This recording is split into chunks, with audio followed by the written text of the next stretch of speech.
오늘은 사순절 네 번째 주일입니다.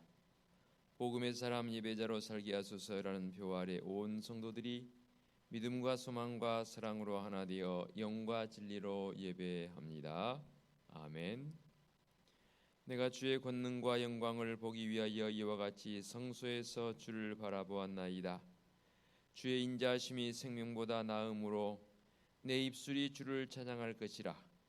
이러므로 나의 평생에 주를 송축하며 주의 이름으로 말미암아 나의 손을 들리라. 아멘.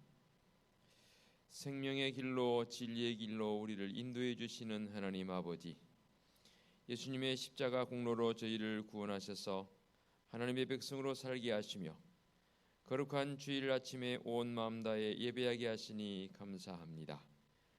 고요히 머리 숙여 하나님의 임재를 기다리고 있는 저희를 돌아보시옵소서. 은혜를 사모하고 있는 심령들마다 진리의 말씀으로 충만하게 채워 주옵소서.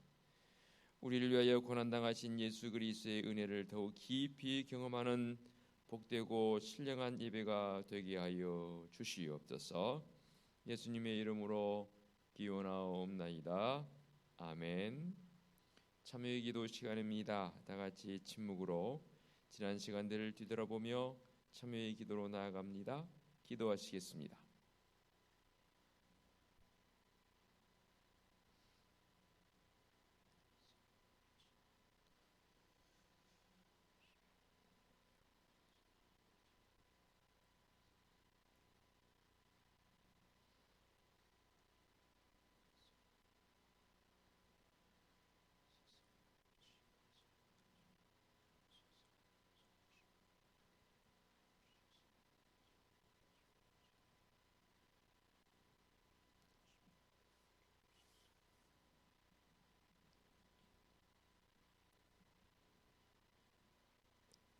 사함의 확신입니다.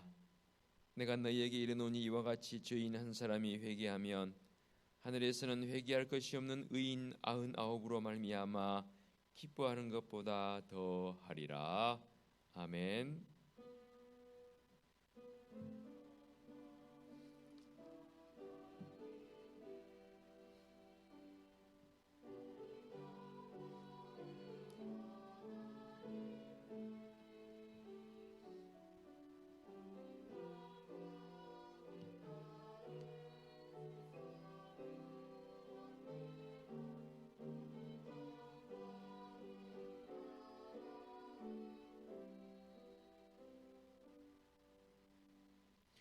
모두 자리에서 일어나셔서 찬송가 616장을 부르며 경배와 찬양합니다.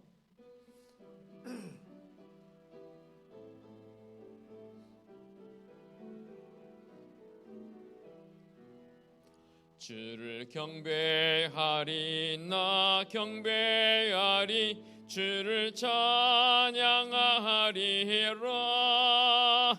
주를 경배하리 나 경배하리 주를 찬양하리라. 영화로운 주 이름을 모두 찬양 드리옵니다. 정성 다하여 주 찬양하니 주여 기뻐 받아 주소서. 아멘. 성시 교독하겠습니다. 여호와는 나의 목자시니 내게 부족함이 없으리로다.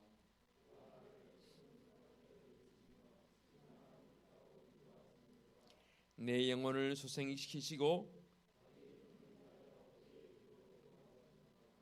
내가 사망의 음침한 골짜기로 다닐지라도 해를 두려워하지 않을 것은 주께서 나와 함께 하심이라. 주께서 내 원수의 목전에서 내게 상을 차려주시고 기름을 내 머리에 부으셨으니 내 잔이 넘치나이다. 내 평생의 선하심과 인자하심이 반드시 나를 따르리니 내가 여호와의 집에 영원히 살리로다. 아멘. 사도신경으로 우리의 신앙을 고백하겠습니다. 나는 전능하신 아버지 하나님 천지의 창조주를 믿습니다. 나는 그의 유일하신 아들 우리 주 예수 그리스도를 믿습니다. 그는 성령으로 잉태되어 동정녀 마리아에게서 나시고 본디오 빌라도에게 고난을 받아 십자가에 못 박혀 죽으시고 장사된 지 사흘 만에 죽은 자 가운데서 다시 살아나셨으며 하늘에 오르시어 전능하신 아버지 하나님 우편에 앉아 계시다가 거기로부터 살아있는 자와 죽은 자를 심판하러 오십니다. 나는 성령을 믿으며 거룩한 공교회와 성도의 교제와 죄를 용서받는 것과 몸의 부활과 영생을 믿습니다. 아멘. 자리에 앉으시기 바랍니다. 찬송가 23장 찬양 드립니다.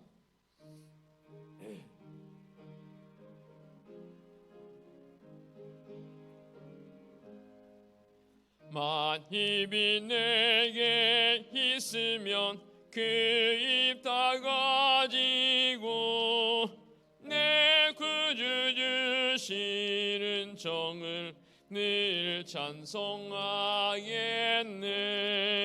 내 은혜로신 하나님 날 도와주시고 그 크신 영광 널리 펴 다 알게 하소서. 내 주의 귀한 이름이 날 위로하시고 이 귀의 음악 같으니 참 희락되도다.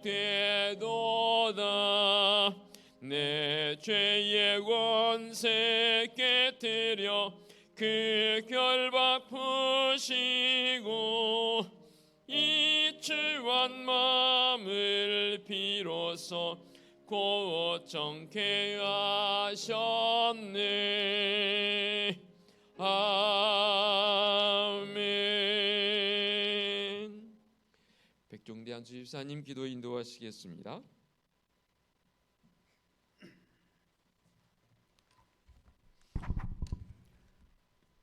자, 기도드리시겠습니다.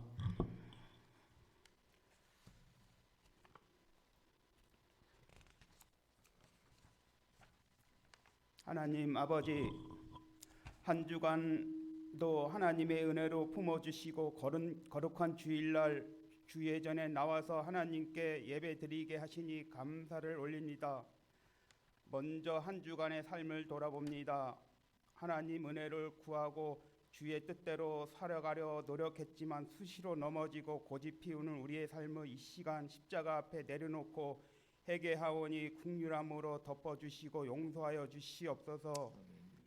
이 시간 나라를 위해 기도합니다. 하나님께서 우리 대한민국을 사랑하여 주셔서 오늘도 예배하는 나라로 세워주셨으니 감사합니다. 기도하기는 정치, 경제, 국방과 외교 문제로 심히 혼란스럽고 위태로운 가운데 처해 있는 이 나라를 돌봐 주시옵소서.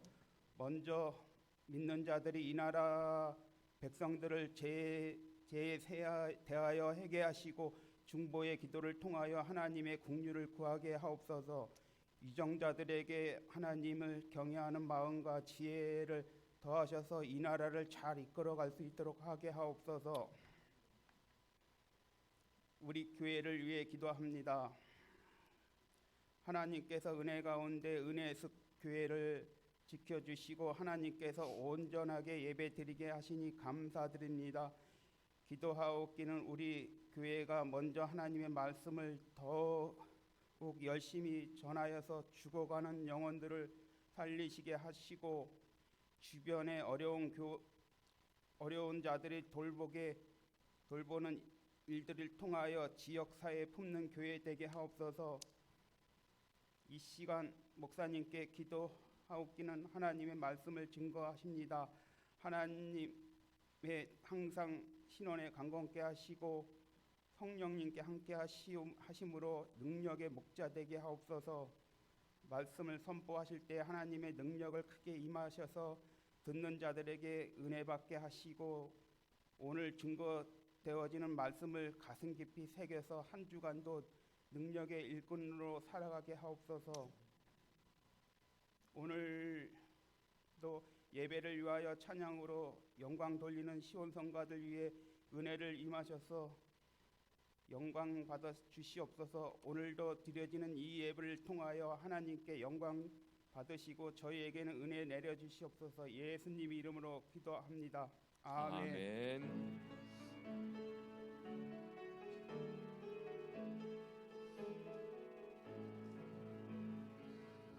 하늘에 계신 우리 아버지의 이름을 거룩하게 하시며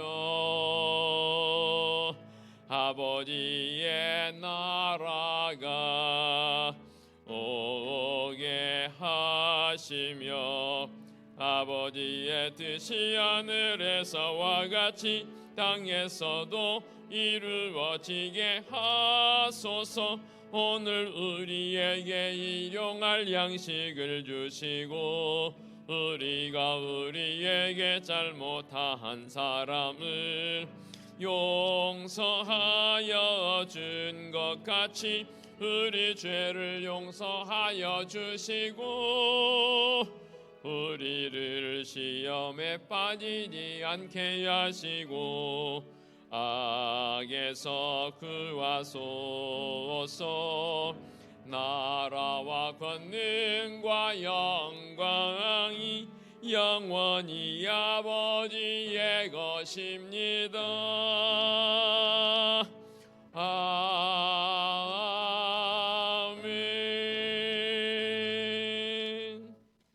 교회 소식 전하겠습니다. 주보를 보시기 바랍니다. 3월 고난의 달을 보내고 있습니다.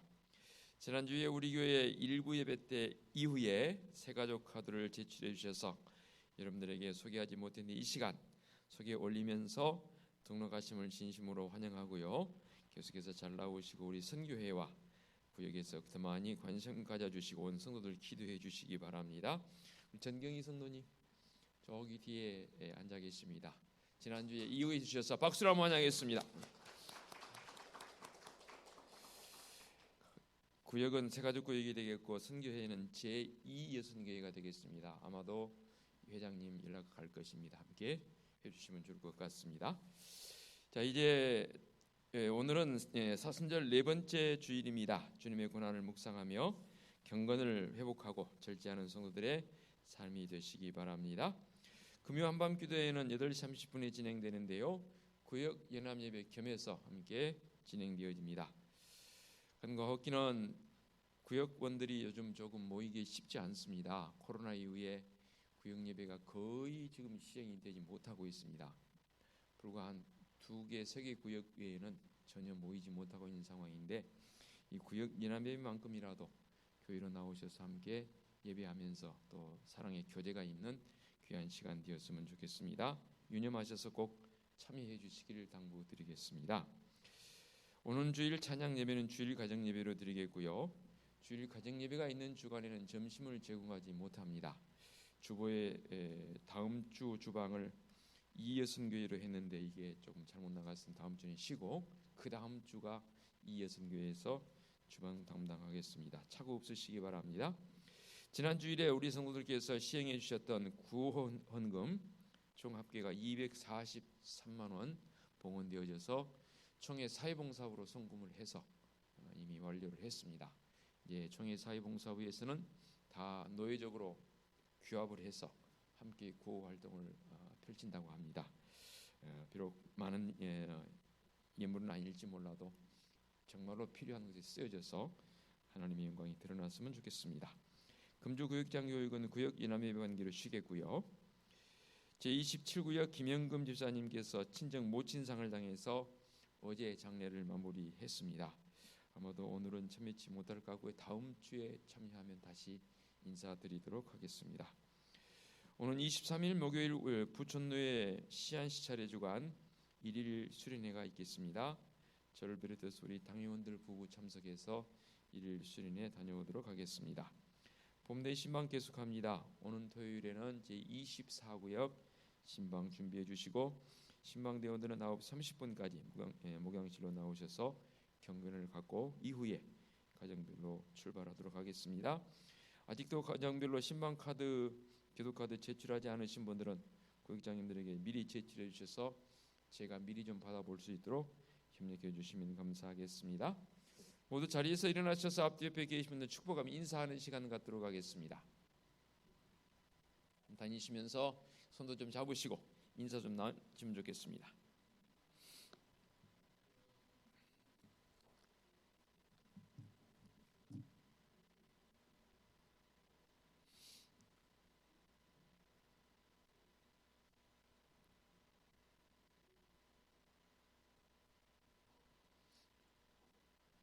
제가 아침에 교회로 오면서 이른 시간이긴 하지만 입으로 입김을 내봤습니다. 했더니 와, 입김이 확 퍼지더라고요. 그래서 추운 날이구나 생각을 했습니다. 3월에 이렇게 추운 경우 드문데 상당히 날씨가 많이 춥지만 그럼에도 불구하고 우리는 성령의 바람이 따뜻한 열기가 불어와서 은혜 가운데 거하는 한 주간의 삶이 되시기를 당부드리면서 봉헌 찬송 633장 부르시면서 예물 봉헌하겠습니다. 나의 하나님 받으소서. 주께 드리는 이 예물을 소리 높여 감사하로 주께 드리네.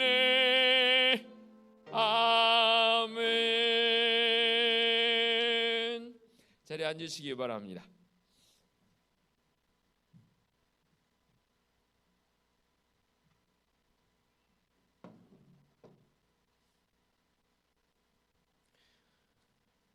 봉헌 및 목회 기도 드리겠습니다. 거룩하신 하나님 아버지, 사순절 네 번째 주일을 보내면서 우리에게 주신 은혜의 그 분량을 따라서 점점 주님 앞에 가까이 나오게 하시니 참으로 감사합니다.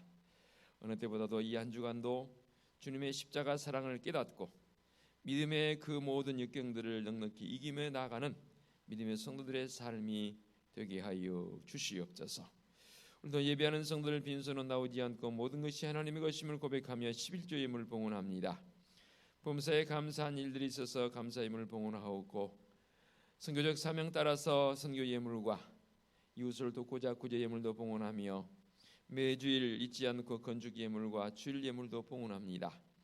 늘 예물 봉헌한 성도들의 그 손길과 가정과 사업장과 직장에 주님의 크신 은총 속에서 날마다 든든히 서가게 하여 주시옵소서. 구워주고도 나누어주고 넘침이 있는 풍성한 복된 성도들의 손길 되게 하여 주시옵소서.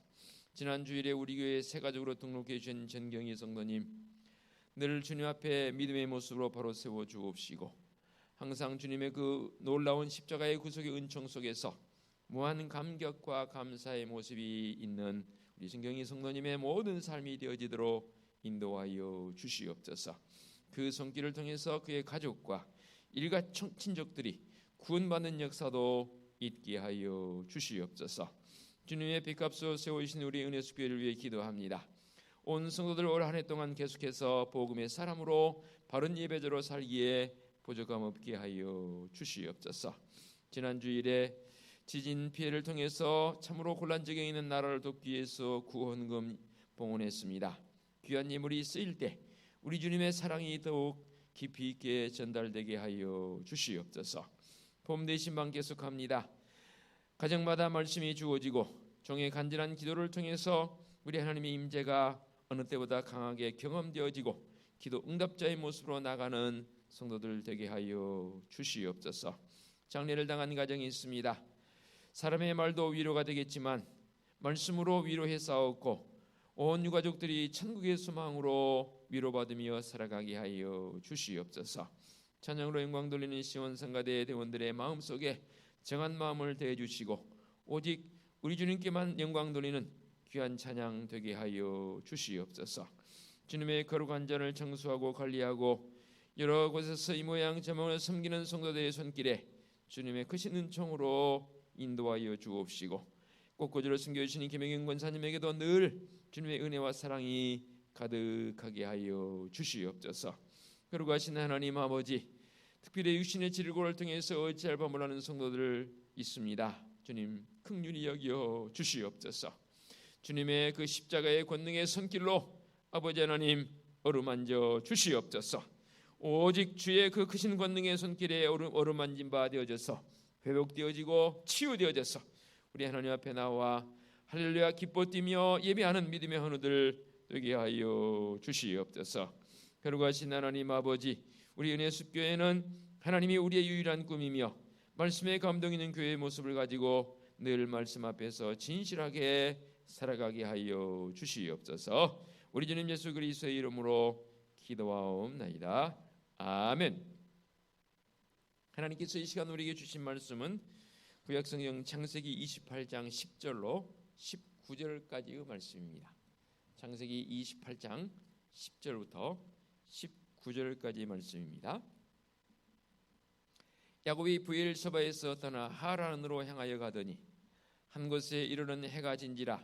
거기서 유숙하려고 그곳에 한 돌을 가져다가 베개로 삼고 거기 누워 자더니 꿈에 본즉 사닥다리가 땅 위에 서 있는데 그 꼭대기가 하늘에 닿았고 또 본즉 하나님의 사자들이 그 위에서 오르락 내리락 하고 또 본즉 여호와께서 그 위에 서서 이르시되 나는 여호와니 너의 조부 아브라함의 하나님이요 이삭의 하나님이라. 네가 누워 있는 땅을 내가 너와 네 자손에게 주리니 네 자손이 땅의 티끌같이 되어 네가 서쪽과 동쪽과 북쪽과 남쪽으로 퍼져 나갈지며 땅의 모든 족속이 너와 네 자손으로 말미암아 복을 받으리라. 내가 너와 함께 있어 네가 어디로 가든지 너를 지키며 너를 이끌어 이 땅으로 돌아오게 할지라. 내가 네게 허락한 것을 다 이루기까지 너를 떠나지 아니하리라 하신지라. 야곱이 잠이 깨어 이르되 여호와께서 과연 여기 계시거늘 내가 알지 못하였도다. 이에 두려워하여 이르되 두렵도다. 이곳이여 이것은 다름이 아닌 하나님의 집이요 이는 하늘의 문이로다 하고 야곱이 아침에 일찍 일어나 베개로 삼았던 돌을 가져다가 기둥으로 세우고 그 위에 기름을 붓고 그곳 이름을 베델이라 하였더라. 이 성의 옛 이름은 루스더라. 아멘. 시온 성가대 찬양 드립니다.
아멘. 말씀의 자리로 나갑니다. 1000번 이상을 불러도 더 사모하고 더 생각나고 우리에게 은혜 주신 그분 주님 예수 그리스도 그분 앞에 예배자로 세워주시고 말씀의 자리로 나가옵나니 성령 하나님 이 시간도 감동 감화하사 강한 바람처럼 세미한 음성으로 말씀하여 주옵소서. 예수 그리스도의 이름으로 기도하옵나이다. 아멘. 이사야 선지자를 통해서 우리에게 주신 은혜의 말씀을 우리는 늘 익히 들어 알고 있는데 이스라엘 백성들을 향해서 지칭할 때 버러지 같은 야곱아라는 표현을 이사야 41장 14절에서 쓰거든요. 야곱이라는 이름이 이스라엘이라는 이름으로 바뀌어서 이스라엘 백성을 전체를 지칭할 때 이 이스라엘 또는 야곱이라는 그런 지칭을 쓰지 않습니까? 그런데 그들을 향해서 버러지 같은 또는 지렁이 같은이라고 표현을 썼습니다. 지난번 번역본에서는 지렁이 같은 야곱아 했는데 이번 번역에서는 버러지 같은 야곱아라고 해서 오늘 야곱과 관련되어진 말씀이어서 말씀의 제목을 버러지 같은 야곱과 함께 하심이란 제목으로 은혜의 자리로 나아갑니다. 창세기 28장은 말씀의 깊이 속에서 우리가 좀 느낄 수 있는 게 뭐냐면 상당히 서글픈 모습이 이 말씀 속에 묘사되어 있습니다. 서글픔이 뭡니까? 사실 우리의 이 감정 가운데 썩 그렇게 좋은 감정은 아니잖아요. 서글프다는 것은 왠지 말 그대로 음악적 표현으로 본다면 샵이 아니라 프렛 단조는 좀 슬프지 않습니까? 그래서 이 야곱의 이야기를 통해서 오늘 이 마음속에 있는 우리의 슬픔들이 주님 예수 그리스도로 말미암아 다 물러가고 다시금 회복의 은총으로 나아가는 성도적 삶이 되어 주시기 바랍니다. 야곱이 아버지 이삭을 속이고 형 에서의 권리를 빼앗아 버리고 빼앗았다는 개념을 더 넘어서 유린하는 참 안타까운 야곱의 행위적 요소를 보게 됩니다. 그것도 어머니와 모의를 하지 않습니까? 그래서 목숨을 잃을까 봐 두려워해서 도망자의 모습으로 전락해 버립니다. 집을 떠나서 이제 도망자의 모습으로 피해서 가는 여정 속에서 일어난 사건이 바로 오늘 말씀입니다. 동행자 아무도 없습니다. 오직 혼자만이 가고 있는 길입니다. 나그네와 같은 모습 아니겠습니까? 그런 야곱에게 하나님께서 나타나 보여주신 사건이 바로 오늘 말씀 속에 들어 있습니다. 그가 잠들었을 때에 하나님께서 그에게 나타나 보여주십니다. 꿈속으로 찾아오셨습니다. 이제 야곱의 이야기를 통해서 과연 어떤 은혜의 말씀이 우리에게 주어진지를 한번 더 깊이 있게 들어가 봅니다. 먼저 12절 말씀이 이렇게 표현이 되어 있습니다. 꿈에 본즉 사닥다리가 땅 위에 서 있는데 그 꼭대기가 하늘에 닿았다라고 했습니다. 꿈속으로 찾아오신 하나님, 그 꿈에 야곱이 사닥다리가 하늘까지 닿아 있는 그런 광경을 봤다 했습니다. 야곱은 제목에서처럼 버러지 같은 인생길을 살아가고 있습니다. 자신이 도망자가 된 것이 하나님의 어떤 높으신 뜻이 있기 때문이라는 것 1도 생각 못했습니다. 야곱은 보다 높은 이 세상에 대한 생각 같은 것은 거의 없이 땅 위를 그저 기어다니는 지렁이 같은 또는 땅 속으로 기어다니는 지렁이 같은 벌레 같은 그런 인생을 살고 있었습니다. 그런 그에게 꿈을 통해서 꿈속에서 이제 그의 눈을 낮은 곳으로부터 높은 곳으로 시야를 바꾸는 그 과정에 있는 참 깊이가 있는 그런 은혜의 말씀 아니겠습니까? 아울러서 야곱은 그의 영혼과 하나님과의 하늘나라의 깊은 관계가 사실은 그렇게 깊이 있지 않았습니다. 좀 더 깊이 있게 표현해 본다면 하나님과 본인과의 관계성 속에서 깊은 어떤 고통 내지는 그런 게 야곱에게는 아직까지는 없었습니다. 우리 성도들이 마찬가지입니다. 고통이라고 표현해서 죄송합니다만은 하나님과의 나와의 관계성 속에서 과연 얼마만큼의 고통의 과정을 거치면서 하나님과의 만남을 가졌고 또 만남을 가지고 갈 것인가에 대한 부분도 성도들이 깊이 있게 염두에 둬야 할 부분이기도 합니다. 그런 고통의 모습이 사실은 야곱에게 없었다 했지 않습니까? 그럼에도 불구하고 하나님께서는 꿈속에서 그가 있는 것으로 찾아오십니다. 그리고는 그의 시선을, 그의 마음을 하늘로 연결시켜 주시는 모습을 보게 됩니다. 그래서 17절의 말씀 보니까 참 이런 고백을 한다는 게 대단한 고백인 것 같아요. 17절 볼까? 7절 볼까? 이에 두려워 이르 두렵도다 이곳이요, 이것은 다름이 아닌 하나님의 집이요, 이는 하늘의 문이로다. 하나님의 집이요 하늘의 문이다라는 고백이 있기까지의 이 야곱의 여정은 사실 순탄치 않았지 않겠습니까? 문이 어떤 곳입니까? 문은 출입을 하는 그런 곳이 문이기도 하지만 때로는 이 문으로 들어오기 위해서 사람들이 상당히 많이 모이지 않습니까? 그래서 문 앞에 사람들이 모이지요. 성문 앞에 사람이 모이기도 하고, 우리도 예배당 나가면 밖에 우리 예배당 문 앞에 모여서 이제 들어오기도 하고 나가기도 하고, 문은 정말로 중요한데 단순한 문의 개념으로 인지하지 아니하고 야곱은 여기서 하늘의 문이다라는 표현을 쓰게 됩니다. 그래서 하나님께서는 이사야 선지자를 통해서도 조금 전에 언급했던 말씀 다시 한번 언급합니다. 버러지 같은 야곱아, 너 야곱아 두려워하지 말라라고 말씀하십니다. 보통은 우리는 그런 마음을 살아가지요. 나비는 꽃을 찾아 날아다닙니다. 벌도 꽃을 찾아 날아다니지요. 그래서 우리는 시인적 감성을 가지고 이 좋은 계절, 이제 꽃이 하나씩 피니까 나비들이 또는 벌들이 꽃을 찾아서 붕 소리를 내기도 하고, 얼마나 나비들의 나는 모습이 우리 보기에 마음에 여유가 있어 보입니까? 이런 자유롭고 아름다운 생활을 해야 함에도 불구하고 야곱은 그런 삶이 아니었다 그 말입니다. 땅 위로 또는 땅 속으로 지렁이같이 기어다니는 삶, 어떻습니까? 상당히 무게감으로 다가오지 않습니까? 그런 그에게 하늘로 통하는 사다리를 하나님께서 보여주십니다. 또 하늘 끝까지 다 있다라고 표현했습니다. 이 사다리가 야곱에게 주어진 의미는 큽니다. 오늘 사는 우리에게도 역시 마찬가지입니다. 예수님은 나와 하늘을 이어주는, 어쩌면 이 십자가의 은총은 이 사다리보다 더 큰 의미를 가지고 있는 것 아니겠습니까? 형 에서의 진노를 피해 달아나던 야곱은 자신이 혼자라는 생각에 아마도 극심한 외로움을 느꼈을 것입니다.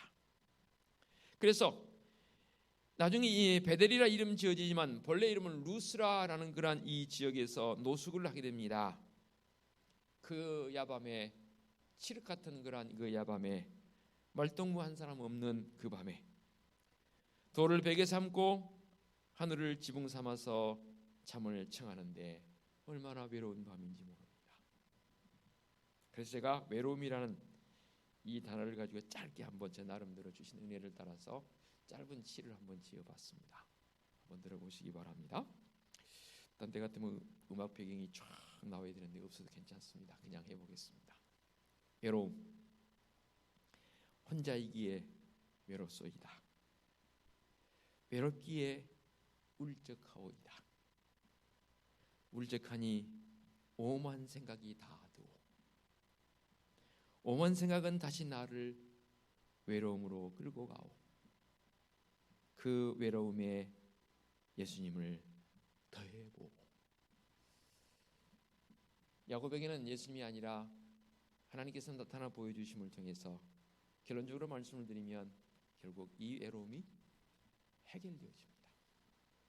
지금 이 루스라는 곳에 나중 베델이라는 이름으로 이제 야곱이 바꾸지 않습니까?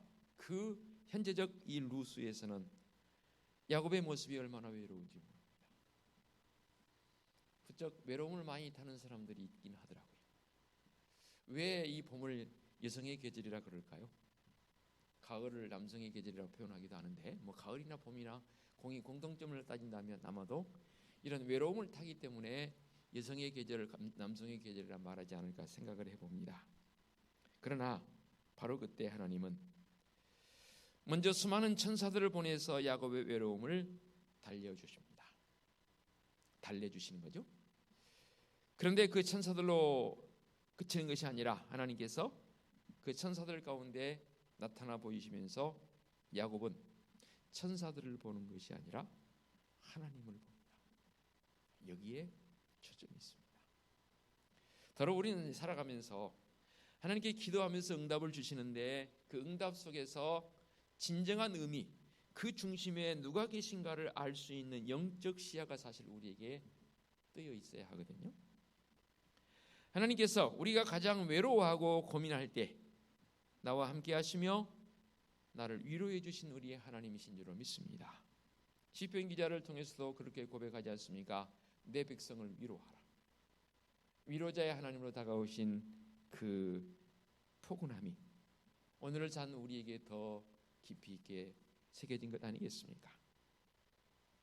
꿈속에서 이제는 야곱이 그가 영적으로 버림받았다는 이 느낌 속에서 외로움까지, 이 버림받았다는 사실까지 다 한 방에 몰아내버리는 그런 엄청난 사건이 벌어집니다. 사실 이것은 야곱이 자처한 일이죠. 팥죽 한 그릇에 장자권을 형 에서로부터 샀다고 말하지만 엄밀히 말한다면 빼앗아 버린 거지요. 좀 더 심하게 표현한다면 속인 거지요. 더 심하게 말한다면 사기친 거죠. 그러지 않겠습니까? 그리고 나서 그는 형 에서의 그 사슬치퍼란 그 모습이 두려워서 피해서 도망가는 것 아니겠습니까?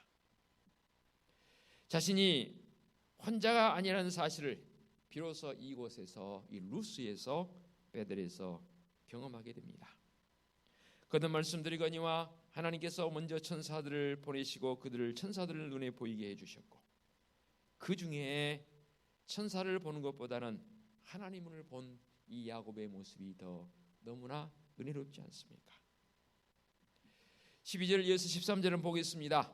또 본즉 여호와께서 그 위에 서서 이르시되, 12절 하반절 보게 되면 하늘이 닿았고 또 본즉 하나님의 사자들이 그 위에서 오르락 내리락 하고, 하나님의 사자를 천사로 번역하는 경우들이 많아서 제가 천사로 표현을 썼습니다.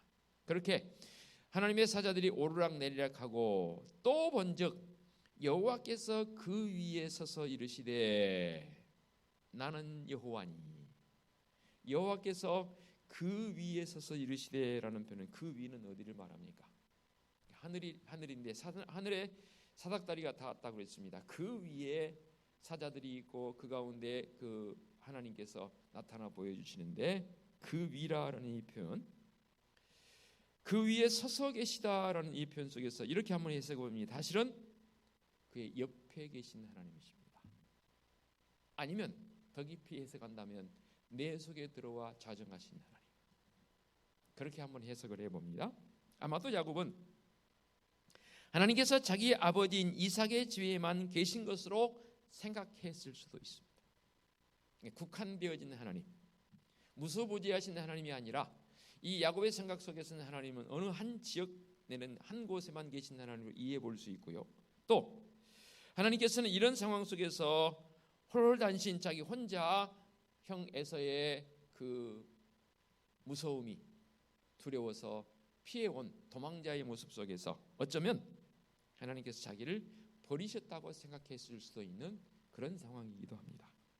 그러나 그는 꿈속에 나타나신 하나님으로 인해서 하나님께서 자기와 너무나 가까이 계시다는 사실을 비로소 여기서 깨닫게 됩니다. 세상에서 외롭고 버림받는 자의 나의 모습입니까? 그렇게 느껴지십니까? 그렇다면 이 시간 깨닫기를 원합니다.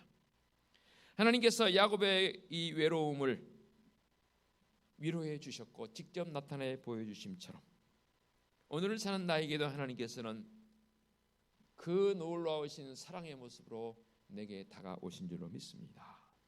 그래서 여러분에게 제가 부탁드리지 않습니까? 우리는 하나님을 시시때때로 느껴야 합니다. 느낌이라는 걸 여러분 말로 표현할 수 있습니까? 더더욱이 좋은 느낌은요, 말로 표현할 수 없을 정도로 이 가슴 속에 다가오는 은혜가 큼을 우리는 경험하지 않습니까?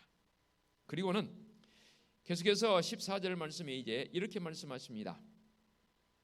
나는 여호와라 말씀하시면서 아브라함의 하나님, 너의 아버지 이삭의 하나님이라. 그러면서 네가 누워있는 땅을 내가 너와 네 자손에게 주리니 네 자손이 땅에 티끌같이 되어 너가 서쪽과 동쪽과 북쪽과 남쪽으로 퍼져나갈지며 땅의 모든 족속이 너와 너의 자손으로 말미암아 복을 받으리라. 아주 아멘을 좀 하시려면 크게 좀 하시던지, 속에서만 아멘 그러면 되나요? 하시려면 아멘 크게 하시던지요.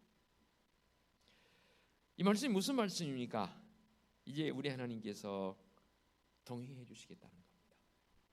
동행 정도가 아니라 너와 네 자손으로 말미암아, 저는 이렇게 번역하고 싶어요. 14절 이하의 말씀을 모든 열방이 복을 받으리라.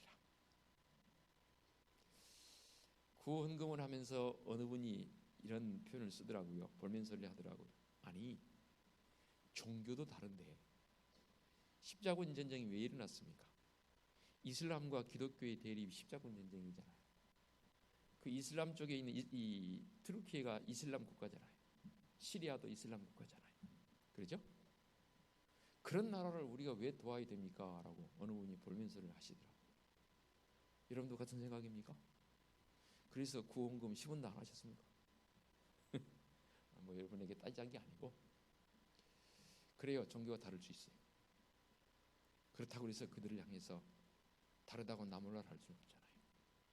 오늘 왜냐하면 야곱을 향해서 말씀하시잖아요. 야곱아, 이제부터는 너로 인해서 열방이, 저는 확대 해석한다 하지 않습니까? 너와 네 자손으로 말미암아 복을 받으라. 누가? 이 땅의 모든 족속이.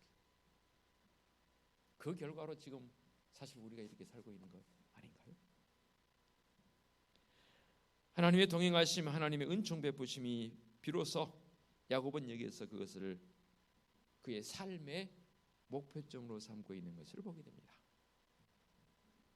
야곱은 그 거칠고 위험한 곳에서 자신이 무함기 상태로 놓여 있다고 생각했었지만, 그런데 야곱에게 나타나신 하나님, 15절 계속해서 봅니다. 내가 너와 함께 있어 네가 어디로 가든지 너를 지키며 너를 이끌어 이 땅으로 돌아오게 할지라. 내가 네게 허락한 것을 다 이루기까지 너를 떠나지 아니하리라 하신지라. 와, 이제 아멘 크게 하시네요. 감사합니다. 이 말씀 속에서 보게 되면은 이제는 하나님께서 자신을 안전하게 지키시고 하나님께서 나와 동행하신다는 약속이 분명히 있음을 여기서 비로소 깨닫게 됩니다. 그리고는 17절로 넘어갑니다. 이에 두려워하여 이르되 두렵도다 이곳이여 이것은 다름 아닌 하나님의 집이요 이는 하늘의 문이로다. 서두에 말씀드렸습니다. 이 말씀 가운데 사실은 이 17절 말씀이 제일로 은혜되는 표현이기도 합니다. 두렵다는 말은 겁난다라는 말로 해석하는 관점보다는 이제는 하나님을 향해서 경외적 마음이 생기는데, 그 경외적 마음이 어떻게 표현된다고요? 두렵도다라고 표현했습니다. 두렵도다 이곳이여 이것은 다름이 아닌 하나님의 집이라고 했습니다. 조금 전까지는 사실 돌을 베개 삼고 하늘을 지붕 삼아 누웠던 외로움 자체, 그 장소가 바로 이곳이었는데 하나님을 만나고 보니까 이제는 그 장소가 두려움의 장소도 아니고 외로움의 장소도 아니고 혼자가 아니라는 사실을 비로소 여기서 깨닫고 고백하는 고백이 이 고백이지 않습니까? 하나님의 집이요 이는 하늘의 문이로다.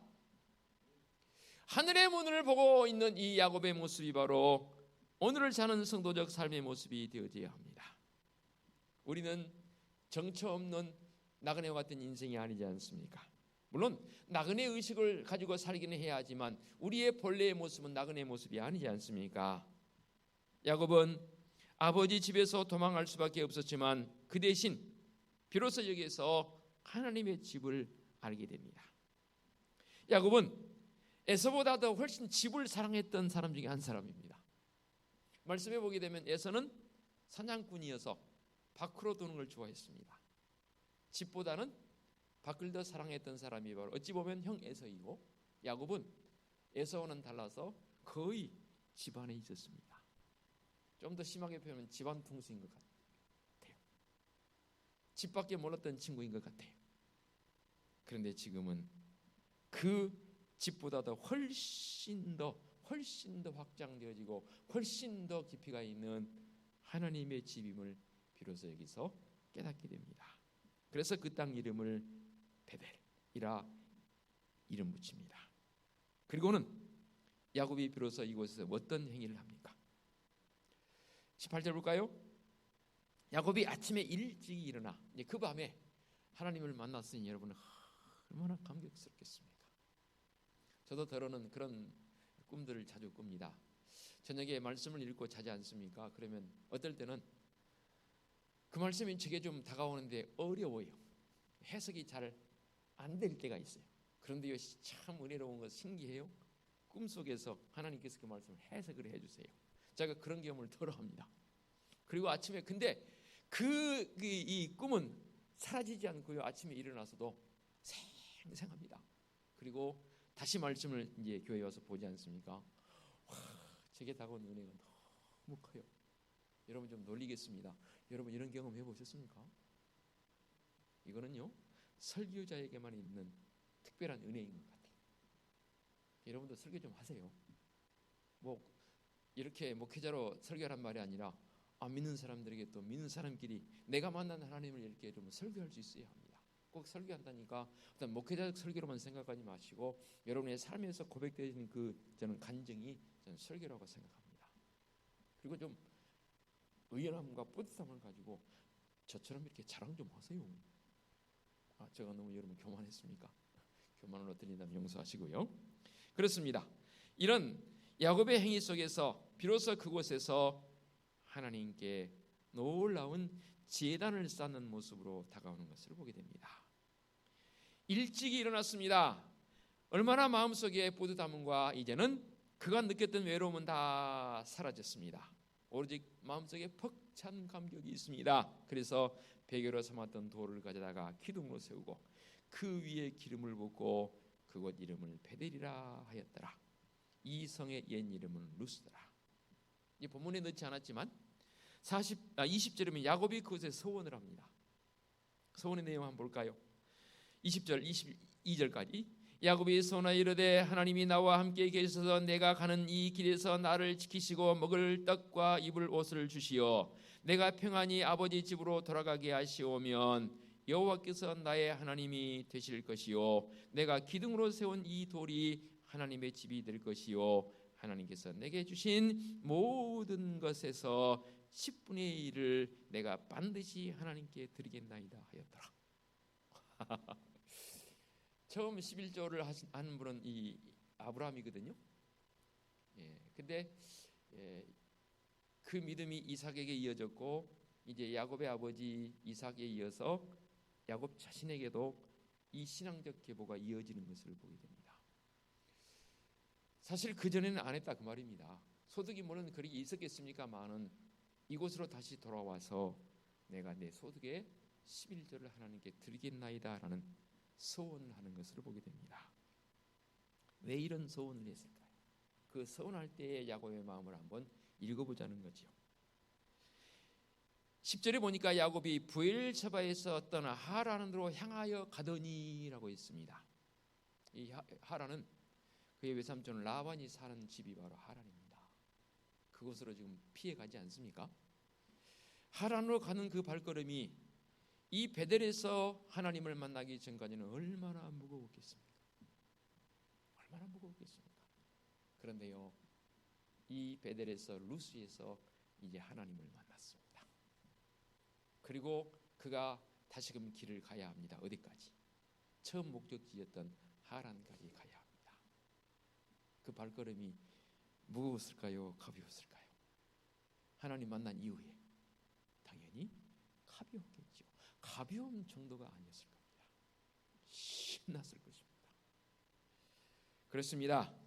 야곱이 이렇게 변화되어지는 것은 이 베델에서 나타나 보여주신 하나님 때문입니다. 오늘을 산 우리의 성도적 삶이 바로 그런 모습 아닌가 싶습니다. 어쩌면 하나님을 만나기 전에 하란으로 향하던 그 무거운 발걸음이었을 수도 있습니다. 그러나 이제는 아닙니다. 왜냐하면 하나님을 만났으니까요. 우리도 일생 동안 우리의 발걸음이 사실 무겁게 살아왔다면 이제 이 시간 야곱이 만났던 하나님, 그 하나님을 나도 우리도 만나는 시간인 줄로 믿습니다. 그러면 그의 발걸음은 이제는 바뀝니다.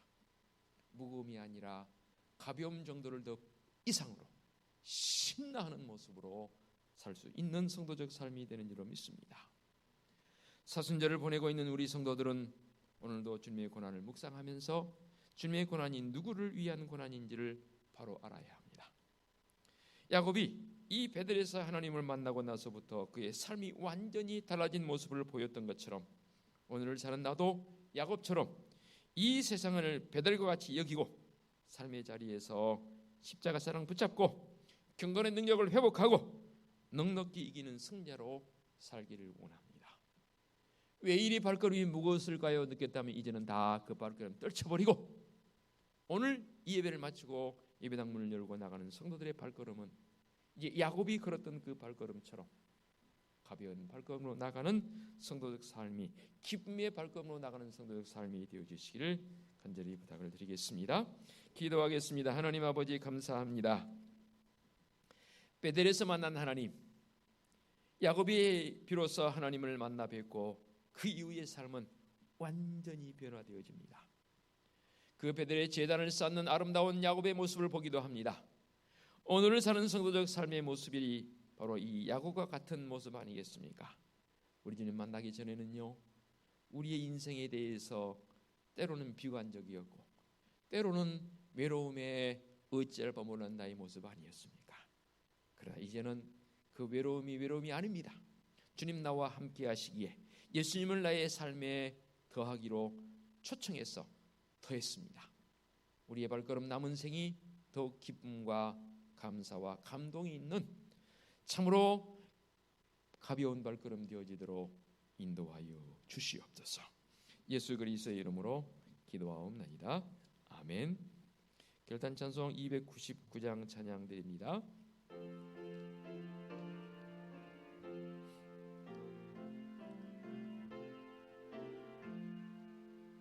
하나님 사랑은 온전한 참사랑 내 맘에 부어주시사 충만케 하소서. 내 주님 참사랑 햇빛과 같으니 그 사랑 내게 비추사 뜨겁게 하소서. 그 사랑 앞에는 풍파도 그치며 어두운 밤도 완하니 그 힘이 크도다. 그 하나님 사랑은 온전한 참사랑 내 맘과 영에 채우사 새 힘을 주소서.